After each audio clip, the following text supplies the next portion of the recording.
जय जगन्नाथ। आज गोटे सुंदर कहानी आपण मानक पई आशा करुछि भल लगे।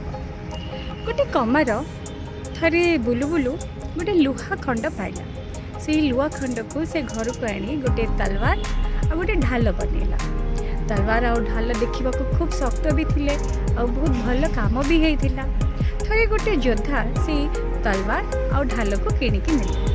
से योद्धा जनक से तलवार आ ढाल को व्यवहार करी बहुत सारा युद्ध लड़े भी कले। बहुत युद्ध लड़िला परे खंडाटा भांगीगला, माने तलवार भांगीगला। तलवारटा भांगीगला परे ढाल को भी से व्यवहार कर पारेनी।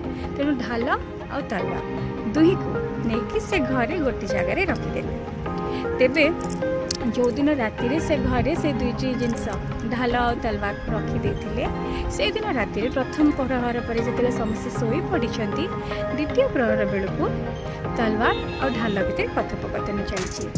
तलवार ढाल पचारा, अच्छा कहलु देखी ढाल आमे दुई जन तो से एका लुहार बनी थे और एका समय भी बनी थे। एका योद्धा जनक आमको लेकिन व्यवहार भी करुले।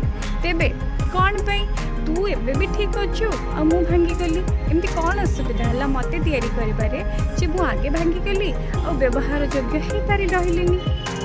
ता कथा सुनिकी ढाल टिके हसी उत्तर देला, सुन तोर काम अन्य को कष्ट पहुँचेबा थिला, मोर काम बंचेबा पाई थिला। तेबे जे अन्य को सहाय्य करे, जे परोपकार करे, जे अन्यर खुशी रे निजर खुशी देखे सी दीर्घायु हुए। देख तू अन्य को कष्ट दौलु आ मु बंचेबा पाई व्यवहार करा जाउथिली, सेथिपाई मु आज भी ठीक अच्छी आ तू भांगी जाइछु। तेबे आमे कहानी रो या शिक्षा पाइले जे परोपकाराय स्वर्गाय पापाय परपीडनम, अर्थात अन्यर सेवा कले, अन्य को साहाय्य कले, परोपकार कले आमे खुशी रहबा, दीर्घायु रहबा और भले रहबा। धन्यवाद।